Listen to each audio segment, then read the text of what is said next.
Salut la famille, j'espère que vous allez bien, j'espère que votre semaine, elle a bien débuté et qu'elle est en train de bien se dérouler. Les amis, aujourd'hui, le Parc des Princes va prendre feu. Les deux meilleurs clubs d'Europe vont s'affronter aujourd'hui, ces jours de combat, les gars. Clash des Titans, attaque on Titan. Les gars, je suis très impatient pour ce soir. Mais bon, les gars, on va d'abord parler du Barça. Il y a des informations là qui sont sorties la nuit dernière et ce matin. Sans tarder, on va commencer par Christensen, qui veut rester, mais pas à n'importe quel prix. Il a rejeté la première offre à la baisse pour une année avec option pour une autre. Son contrat va prendre fin en juin cette année. Le Barça veut le garder et lui donner encore une option de rester une autre saison. Les gars, cette saison, Christensen a joué que 17 matchs. La saison dernière, Christensen n'avait joué que 6 matchs. Donc toute la saison dernière, c'était à l'infirmerie. Sa meilleure saison au Barça, c'est en 2023, la saison 2023-2024. Il avait joué 42 matchs, marqué 3 buts, délivré 2 passes décisives. Maintenant, pour un joueur comme ça là, qui est fragile, les gars, excellent défenseur, mais le corps ne tient pas. Le Barça veut te garder. On te propose de baisser ton salaire. Toi, tu estimes que tu vaux mieux que ce qu'on t'a proposé. Dans un monde normal, c'est toi qui devrais être en train de supplier le Barça à genoux. C'est-à-dire, avec cette offre qu'on te donne là, tu devrais être reconnaissant. Parce que tu vas aller dans quel autre club? Qui va venir t'acheter? En fait, qui va te signer? Toi, Christensen. Tu es incapable de tenir une saison. C'est-à-dire, on ne peut pas compter sur toi. Non, les gars, franchement, s'il ne veut pas qu'il dégage, oui, on n'a plus le temps de bricoler, de supplier. Non. Les objectifs sont très élevés pour la saison prochaine. Donc, celui qui ne veut pas accepter les offres, et en plus de ça, on n'est même pas sûr qu'on va revenir à la règle du 1 pour 1. On a besoin de libérer la masse salariale. C'est les gars comme ça qui touchent. Voilà, qui ont des salaires considérables. Donc, s'ils n'acceptent pas qu'ils dégagent, et en plus de ça, le Barça est sur Bastoni, les gars. Et comme moi, je vous disais, pour pouvoir recruter des défenseurs, il va falloir aussi que certains quittent le club. Et les gars comme ça qui ne peuvent pas tenir toute une saison. Quand il faut être là dans les moments où ça compte, il n'est pas là. Il est à l'infirmerie. Non, il faut dégager. Prochaine information, Alex Remiro, 31 ans, gardien de la Real Sociedad, est très apprécié au Barça. Il coûte 15 millions. La saison prochaine, il sera libre de tout contrat. On nous dit que si Chesney ne reste pas, parce que Chesney avait prolongé en fin de saison dernière 1 an avec option d'un autre. Donc si Chesney ne reste pas, le Barça aimerait aller sur lui. Les gars, moi je vais garder Chesney, voilà, pour ce qu'il apporte, pour le rôle qu'il a dans le groupe, les gars. Parce que voilà, c'est des grands frères comme ça qui permettent aussi de maintenir l'harmonie d'un groupe. Donc moi je le garde cette saison. Et voilà, si le Alex Remiro est tellement performant et tout, parce que la saison prochaine, il aura 32 ans. Si, voilà, on le prend libre de tout contrat, parce que c'est un gardien aussi qui est expérimenté. Donc, moi, je ne sais pas ce que vous en pensez, vous allez me dire. Maintenant, on nous dit que l'Inter a ouvert la porte à la négociation pour Bastoni, mais le prix commence à 70 millions. Ça veut dire qu'il veut 70 ou plus, ils ne veulent pas moins. Le joueur est enthousiaste à l'idée de venir et va faire pression pour conclure le transfert. On nous avait dit que non, il était en train de réfléchir, rester, parce que l'Inter, c'est son club de cœur, l'Italie, c'est un Italien, machin et machin. Maintenant, on nous dit qu'il est enthousiasmé. Franchement, ce dossier de Bastoni, moi, je ne le comprends pas trop, les gars. Mais ça coûte cher, les gars. Oui, c'est un défenseur expérimenté, l'un des meilleurs actuellement au monde. Moi, je vous avais donné mon avis. Je vous avais dit que pour moi, je ne pense pas qu'on a besoin d'un défenseur central. Pour moi, il faut travailler sur les couloirs du Barça, les côtés, les latéraux. C'est là où il faut investir. Maldini, Koubassi, Eric Garcia, Koundé. En fait, on a des gars qui peuvent jouer en tant que défenseur central. Mais en cas de départ, je n'aurais aucun problème qu'on fasse venir Bastoni, les gars. C'est à voir quelles seront les décisions qui seront prises, les gars. Mais 70, c'est trop. C'est beaucoup pour moi, les gars. On nous dit Ter Stegen est toujours actif dans le groupe WhatsApp des capitaines du FC Barcelone. Il n'a jamais cessé d'y parler et est toujours impliqué avec l'équipe. Les gars, il lui reste encore 2 ans, contrat jusqu'en 2028. Il sera de retour au Barça en fin de saison. Le seul truc pour Ter Stegen, ça sera de partir encore en prêt, les gars, parce qu'il n'y a pas de place pour lui au Barça. Maintenant, les amis, selon le journal Sport concernant Lamine Yamal, le Barça prendra des mesures si l'Espagne tente de forcer Lamine Yamal à jouer la Coupe du Monde. Le Barça privilégie la récupération du joueur pour la prochaine saison. Le Barça aimerait que l'Espagne le ménage, c'est-à-dire le repose pour les 2 premiers matchs de groupe en Coupe du Monde. Donc là, on peut voir qu'il y a un conflit d'intérêts. Voilà, c'est ça le truc, les gars. Le Barça pense à la saison prochaine. Moi, je vous avais dit que j'ai peur d'une possible rechute en Coupe du Monde. Ce qui pourrait compliquer la saison prochaine de Lamine Yamal en club, les gars. Parce que la Coupe du Monde, oui, c'est le trophée le plus prestigieux, mais c'est 1 mois de compétition. En club, c'est plusieurs mois. Mais les gars, il faudra voir ce que Lamine Yamal décide. Parce que je pense que le petit veut absolument jouer cette Coupe du Monde. Il veut gagner cette Coupe du Monde, sachant aussi que s'il prend la Coupe du Monde, ballon d'or, les gars. Mais bon, les amis, il faut le manager.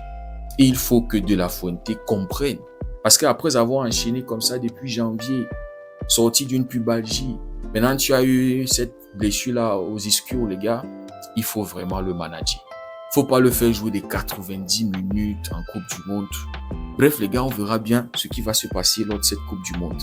Maintenant, les gars, on nous dit que Flick est intéressé, très intéressé par Oni, mais le joueur veut plus de temps de jeu, les gars. Et je pense qu'il le mérite. Il le mérite. Si Flick avait bien managé le temps de jeu de Lamine Yamal, il ne serait pas blessé, les gars. Le Barça envisagera de le prêter ou de le vendre, tout en conservant un pourcentage de toute future vente. Les gars, pour moi, ça ne sert à rien. C'est un jeune joueur qui a du talent, qui a du potentiel. Il faut juste que Anti-Flick manage, lui donne plus de temps de jeu, lui fasse confiance. On a vu contre Retafe que ça manquait de confiance. On a des joueurs de qualité dans l'équipe. Mais c'est juste que Anti-Flick a déjà ses gars. Et c'est d'abord avec eux qu'il va en guerre. On nous dit que la Juve, Monaco, Porto et le Betis Séville sont intéressés par le joueur. En tout cas, on verra bien ce qui va se passer. Maintenant, les amis, concernant Rashford, on nous dit que le Barça et lui sont tombés d'accord sur son salaire au cas où le Barça décide d'activer sa clause d'achat qui a 30 millions. Mais le Barça n'est pas convaincu qu'il faille le signer. Maintenant, je suis tombé sur un article du Mundo Deportivo disant que Rashford présente les meilleurs chiffres d'Europe en tant que prêté. Les joueurs qui ont été prêtés cette saison.